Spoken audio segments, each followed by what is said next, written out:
Hello students, welcome back to History 0 and 1. My name is Diksha and I am founder of History 0 and 1. तो ये हमारी class 6 NCERT lecture series का lecture number 4 है. Chapter का नाम है what books and burials tell us. अब देखिए व्हाट बुक्स, यहाँ पे किन किताबों की बात हो रही है. यहाँ पे बात हो रही है वेदास की, और किस स्पेसिफिकली किस वेदा की, ऋग्वेदा की. और बेरियल्स क्या है, बेरियल्स आपके हैं जो मरने के बाद, मृत्यु के बाद लोगों को दफना दिया जाता है. उस एक पर्टिकुलर स्ट्रक्चर से हमें उस सोसाइटी के बारे में क्या क्या पता चल रहा है हम इस चैप्टर में देखेंगे. ठीक है. अब देखो यहाँ पे हम क्लास 6 के NCERT के अकॉर्डिंग ऋग्वेदा की बात करेंगे. अब ऋग्वेदा क्या कब लिखा, मतलब कब एक हमारे नॉलेज में आया था 3500 साल पहले. और ऋग्वेदा से ही हम देखेंगे कि सोसाइटी में क्या क्या हुआ करता था. अब देखो अगर एक MCQ ये आता है कि ऋग्वेदा को किसने लिखा था, तो इसमें मतलब मेन और वेमेन जो सेजेस थे उन दोनों का हाथ था. वेमेन में आपकी गार्गी, लोपामुद्रा, ये सब आपकी मतलब हैं जो वेमेन सेजेस हैं जिन्होंने काफ़ी अपना ज्ञान इसमें लिखा था. और मेल में तो बहुत सारे ऋषि हैं, तो उनके बारे में हम आगे देखेंगे. अब देखो ऋग्वेदा में क्या होता है, 3 भगवानों का वर्णन दिया गया है. जैसे हमारे आजकल कौन से भगवान हैं, मतलब अगर आज की सोसाइटी हिंदुज़म को देखें तो हम कृष्ण जी को फॉलो करते हैं, महादेव को फॉलो करते हैं, राम भगवान को फॉलो करते हैं. तो पर उस टाइम पे ना अलग चलता था. अगर आप जय श्री कृष्णा के पहले के एपिसोड्स देखें तो उसमें इंद्रदेव का वर्णन था, अग्निदेव का, और सोमदेव हैं. जो सोम मतलब एक तरह से प्लांट होता है जिससे एक ड्रिंक बनाई जाती है, जिसको काइंड ऑफ कहते हैं, इसका कंपैरिजन अमृत से करते हैं, जिससे पीने से बीमारियाँ ठीक हो जाती हैं. तो इसमें 3 भगवान का मेंशन था. अब अग्निदेव उस टाइम पे क्यों इम्पोर्टेंट थे, अगर आप ये देखो तो जब चैप्टर नंबर 5 पे आओगे ना तो देखोगे जब महाराजाज बनते थे तो वो क्या करते थे, यज्ञ कराते थे. अब यज्ञ की जो सिग्निफिकेंस है ना वो अर्ली वैदिक में भी है और पोस्ट वैदिक में भी है. तो इसीलिए अग्नि को बहुत इम्पोर्टेंट भगवान मानते थे और अग्नि का काफ़ी काफ़ी काफ़ी पूजा करते थे लोग उस ज़माने में. अब देखो ऋग्वेदा में देखो एक MCQ का क्वेश्चन यहाँ से बनेगा कि गंगा जमुना का वर्णन कितनी बार आया है ऋग्वेदा में. तो भले ही गंगा यमुना आज की इम्पॉर्टेंट नदियाँ हो, बट ऋग्वेदा में उनका सिर्फ एक बार ही उनको मेंशन किया गया है. तो ये बात हमें ध्यान रखनी होगी कि गंगा यमुना का मेंशन एक बार आया है. अच्छा देखो उस ज़माने की जो मोस्ट इम्पॉर्टेंट नदी थी ना वो थी इंदस नदी, या जिसको क्या कहते हैं हम, सिंधु नदी. सिंधु और सरस्वती का वर्णन बहुत बार आया है. तो ये देखना पड़ेगा कि ऋग्वेदा में ये दोनों रिवर्स बहुत इम्पॉर्टेंट थी. ठीक है.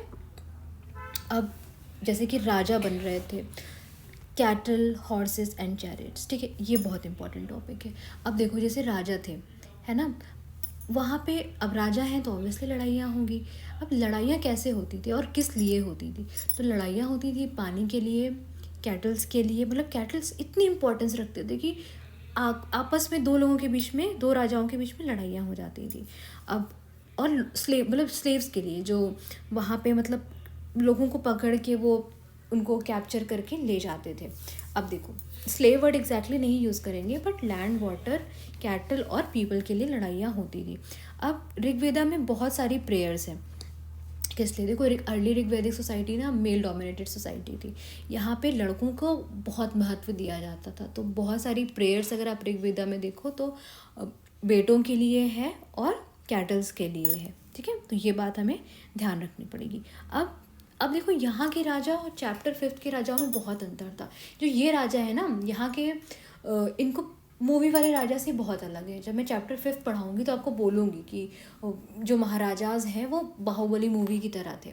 बट ये राजा जो है इनके पास ना अपनी कोई कैपिटल सिटी थी, कैपिटल मतलब राजधानी, ना ही इनकी कोई रेगुलर आर्मी. मतलब रेगुलर मतलब ऐसा कोई स्टैंडिंग हमेशा नहीं कि हमेशा इनके पास सैनिक रहेंगे. जब लड़ाइयाँ होती थी तब ये असेंबलीज बनाते थे, बड़े बूढ़े मिलते थे उसमें, और ये क्या करते थे, उसी में से चूज़ कर लेते थे लोगों को और लड़ाई में भेज देते थे, युद्ध में भेज देते थे. अब देखो एक क्वेश्चन आ सकता है चैरिट्स का यूज़ यहाँ पे अच्छा खासा होता था बैटल्स में. तो हॉर्सेस और कैटल सोसाइटी का बहुत इंपॉर्टेंट पार्ट था. ये एक MCQ का ट्रिक है, तो इसको याद रख लेना कि चैरियट्स का यहाँ पे यूज़ होता था। सॉरी, अभी मैंने एक और क्लास ली थी यूट्यूब के पहले, तो इसलिए इसमें मार्क है ना। तो अब देखो सोसाइटी, अब ऋग्वेदा के अकॉर्डिंग हम देखेंगे कि सोसाइटी कैसी थी, वहाँ के लोग कैसे थे और उनको हम क्या बोलते थे। ये टॉपिक तो मैंने बता दिए है राजा, हाँ ठीक है। अब देखो यहाँ पे कास्ट का इंट्रोडक्शन तो नहीं बोलेंगे, बट वर्ण आ गए थे। वर्ण मतलब कि उनके ऑक्यूपेशन के हिसाब से सोसाइटी में लोगों को अलग अलग कर दिया था। अब जो पूजा कराते थे पुजारी, उनको ब्राह्मण्स बोलते थे। जो रिचुअल्स कराते थे, युद्ध में जाते थे, उनको राजा बोलते थे। और जो आम लोग थे या एक और जो मर्चेंट कम्युनिटी थी, तो उसमें था, उनको जन बोलते थे और वैश्य बोलते थे। वैश्य जो आगे जाके वैश्य मतलब मर्चेंट्स बन जाते हैं, ठीक है। तो हमें ये याद रखना है। भारत जन है, भारत के लोग, जन का मतलब लोग ही होता है, एज सिंपल एज दैट, तो इसको याद रखना होगा। अब आर्यास के बारे में बहुत डीप में नहीं जाएंगे, क्योंकि अपने आप में this is like big big big big topic. हाँ, यहाँ पे हम दस्यु का का इंट्रोडक्शन ज़रूर करते हैं। दस्यु को अगर हम इन शॉर्ट बोले, एक वर्ड में बोलें, तो यहाँ पे स्लेव्स को ही बोला जाता है कि जो आर्यंस के ऑपोजिट थे, जो भद्र लोगों के ऑपोजिट थे, उनको बोलते हैं दासास या दस्युस। अब वो मीनियल वर्क करते थे, काम करते थे। अच्छा, लेटर वैदिक पीरियड में आते आते ना उनकी सिचुएशन और ख़राब हो जाएगी। अभी तो फिर भी उनको कुछ थोड़ा बहुत कुछ भी समझा जाता था, बट उनको आते आते वो अनटचेबिलिटी में कन्वर्ट हो जाएगा। बट कोई ना, ये याद रखना कि जो दस्युस थे। अच्छा, एक आपके लिए क्वेश्चन है, आपको एनसीईआरटी पढ़ के ये बताना है, जो लेक्चर 5th के बाद बताना कि क्या दासास या दस्युस थे, इनको वेदास जो थे उनको पढ़ने का मतलब अनुमति थी या नहीं थी, ठीक है। तो ये तो थी हमारी नॉर्थ की सिचुएशन। ये हमको कैसे पता चला? ये हमको पता चला बुक से। कौन से बुक से? ऋग्वेदा से। अब हम आते हैं बेरियल्स हमें क्या बताते हैं उस ज़माने के भारत के बारे में। अच्छा, आपको ये भी पता होगा जो भारत नाम आया है ना, वो ऋग्वेदा की ही देन है। तो ये चीज़ एक याद रखना। ये chapter number I guess chapter 1 या 2 में ये गिवन है। अब देखो मेगालिथ्स में आते हैं। मेगालिथ्स बहुत कोलोसल स्ट्रक्चर, मतलब स्टोन्स हुआ करते थे, बड़े स्टोन्स। कोलोसल मतलब बिग बिग स्टोन्स। जो होता क्या था ना, जब किसी की मृत्यु हो जाती थी तो उसको दफनाने के बाद एक स्ट्रक्चर पत्थर से, एक छोटा सा नहीं, मतलब बड़े बड़े पत्थरों को जोड़ के एक स्ट्रक्चर बना दिया करते थे। सो दैट, अब उसका क्या लॉजिक है वो तो वो लोग ही जाने, बट काइंड ऑफ कह लो प्रोटेक्शन के लिए या उनकी मेमोरी में वो स्ट्रक्चर बना रहता था। अच्छा, एक और चीज़, मेगालिथ्स जो थे वो कुछ कुछ, जैसे हम बुरज़ोहम में अगर जाएं तो बुरज़ोहम में हमें याद होगा कि जो चूल्हे होते थे वो घर के बाहर भी होते थे और अंडरग्राउंड घर के अंदर भी होते थे। तो सेम गोज़ फॉर मेगालिथ्स, आपकी ज़मीन के ऊपर भी है और ज़मीन के नीचे भी है। हाँ, एक स्टोन बड़ा सा बोल्डर्स वगैरह लगा के उनका अलग से उनको मार्क कर देते थे। अब ये देखो, ये जो प्रैक्टिस स्टार्ट हुई ना मेगालिथ्स की, ये 3000 साल पहले स्टार्ट हुई।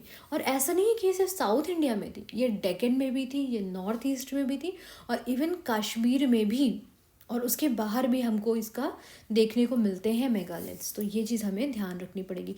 यहाँ एमसीक्यू में हमेशा फंसाते हैं कि मेगालिथ्स जो होते हैं वो सिर्फ साउथ इंडिया में मिलते हैं। नो, आपको ये मैं अलग पेन से मार्क कर दूँ, ये डेक्कन में, आपको ये डेक्कन में मिलते हैं, नॉर्थ ईस्ट में मिलते हैं, एंड कश्मीर में भी मिलते हैं। तो इसको याद रखना, ठीक है।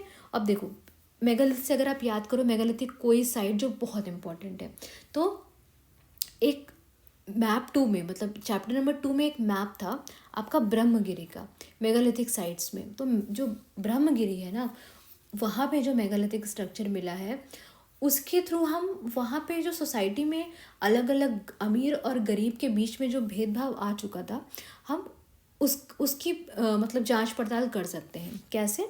अब वो हम आगे देखते हैं, ठीक है। ये तो हो चुका है कि मेगालिथ्स कुछ ऊपर थे, कुछ नीचे थे, ठीक है। अच्छा, एक और चीज़ देखो, हर एक काल की एक अपनी पॉटरी हुआ करती थी। जैसे हड़प्पा की ब्लैक थी, अब अर्ली वैदिक वालों में रेड एंड ब्लैक आ गया। ये हमें याद करना पड़ेगा कि जितने भी मेगालिथ्स मिलते थे वो और ये कोई आपको अलग से नहीं याद करना होता, आप इतनी बार एनसीईआरटी पढ़ोगे कि आपको अर्ली वैदिक से रेड एंड ब्लैक पॉटरी मिल जाएगी। मेगालिथ्स में क्या मिला था? Red and black pottery. Red and black के जो बर्तन हुआ करते थे वो मतलब जो कोई मर जाता है तो उसके साथ दफना दिए जाते थे। गोल्ड के मतलब ऑर्नामेंट्स, पत्थर के ऑर्नामेंट्स वगैरह सब मिलते थे। कुछ स्केल्टन्स ऑफ हॉर्सेस, हॉर्सेस के जो सैडल्स और ये सब भी होता है, ये भी हमको मेगालिथिक के आसपास से मिलता है। ये देखो, और ये देखो आयरन की खोज हो चुकी थी ना, तो आयरन का ये बड़ा सा आपका टूल है, वेपन है, ये भी दफनाया गया था। हाँ, अभी देखो जैसे मैंने ब्रह्मगिरी के बारे में बताया ना कि एक स्केलेटन मिला, अब उसके पास से 33 गोल्ड बीड्स मिली, 2 स्टोन की बीड्स मिली, कॉपर की चूड़ियाँ मिली और एक शंख मिला, है ना। और कुछ कुछ और जो दूसरे स्केल्टन्स मिले वहाँ पे क्या था, सिर्फ कुछ बर्तन रखे हुए थे। तो ऐसा माना जाता है कि ब्रह्मगिरी में जो मेगालिथिक स्ट्रक्चर था वो किसी बड़े चीफ का था, किसी बड़े राजा का था। तो जो सोसाइटी में ना अमीर गरीब का भेदभाव होता है वो यहीं से ही प्रिवलेंट हो गया था सोसाइटी में। तो ये हमें यहाँ से पता चलता है। ये देखिए इंडिया का मैप है, ये आपकी नियोलिथिक साइट्स हो गई, बुरजोहम, मेहरगढ़, भीमबेटका, चिरण, ठीक है। ये आपका इमाम गांव हो गया। अब ये देखो ये आपकी मेगालिथिक साइट्स होगी, ब्रह्मगिरी, और एक नीचे होगी ये आदि चन्नलोर, ठीक है। ये आप देखो कुरनूल केव्स वगैरह, ये मैप तो रट लेना। ये मैप की मैंने आपको लेक्चर 2 में बोला था प्रैक्टिस करनी है, and I hope you people are doing that. Okay, अब देखो जैसे कि एनसीईआरटी में लास्ट में हम केस स्टडी करते हैं, है ना, तो हम जाते हैं इमाम गांव में। अब एक बात स्टूडेंट्स मैं आपको बता दूं, एक चीज़ आपको एग्ज़ाम पॉइंट ऑफ व्यू से हमेशा लिखनी है कि कौन सी साइट किस रिवर पे है ना। जैसे अभी हमने लोथल पढ़ा था तो वो किस रिवर पे था, इस लेक्चर के जस्ट पहले था, वो लिखना है आपको कमेंट सेक्शन में। अब देखो रिवर घोड़ है, sorry if I am pronouncing it wrong. ये देखो इनाम गाँव, सॉरी इमाम गाँव नहीं, इनाम गाँव। अब ये जो है किस ट्रिब्यूटरी पे, ये हमें याद रखना है। पीसीएस में ही सब क्वेश्चंस डायरेक्ट आपसे पूछ लेंगे वो, है ना। पीसीएस, एसएससी, इवन यूपीएससी में भी ये नहीं पूछेंगे, बट मे बी किसी क्वेश्चन का एक छोटा सा पार्ट हो जाए ये। तो अब देखो यहाँ पे आपको अलग मतलब जो बेरिल्स मिले वो और डिफाइंड थे, वो और मतलब एलाबोरेटेड थे। अब इसमें क्या था, कुछ कुछ जो बेरिल्स थे जहाँ लोग दफन थे वो प्रॉपर एक घर था, घर में एक अनाज को स्टोर करने की जगह थी। ये हम इनाम गांव की पर्टिकुलर बात कर रहे हैं। और एक आदमी को तो ऐसे जगह पे मतलब बेरी किया गया था, जैसे मैंने बताया कि वहाँ पे फूड और पानी उसका रखा था, एक अनाज की जगह थी, और एक मतलब ऐसा कहा जाता है कि जैसे ब्रह्मगिरी में किसी अमीर व्यक्ति का था, वैसे इनाम गांव में भी वही सेम चीज़ था। अब ये देखो कुछ लोगों के, अच्छा एक और चीज़ यहाँ पे नोटिस करना कि कुछ लोगों के बैरियल्स जो थे वो घर के अंदर से ही थे, राइट, घर के अंदर ही बैरियल बना दिया गया था। और बर्तन और ये सारी चीज़ें जो सब जगह नॉर्मल होती थी वो होती थी, बस एक चीज़ अलग है कि यहाँ पे आपका ग्रेनरी वगैरह भी हुआ करता था। अब ये देखो ये यहाँ से तो मेरे को क्वेश्चन ही क्वेश्चन दिख रहे हैं। आई होप आप इसको अच्छे से देख लो। ये देखो एक सेकेंड, इसको बंद कर दूँ, टच नहीं काम कर रहा। ये देखिए, the body was placed in a cross leg position. अब आपको एक ये पूरा पैराग्राफ दे देगा और पूछेगा कि ये किसका पार्ट, किसकी डिस्क्रिप्शन है। तो ये है आपका स्पेशल बेरियल एट इनाम गाँव। देखो इसका टाइम पीरियड देख लो, इसके जस्ट बाद फिर आपको पता है कौन सा सिविलाइजेशन आएगा। अब देखो इसका हेड जो था ना, जो ये इनाम गाँव में बेरियल है, नॉर्थ की तरफ था। इसका हेड जो है आपका नॉर्थ की तरफ था। घर के कुछ बैरल तो घर पे थे, लेकिन इसका बैरल काफ़ी बड़ा था।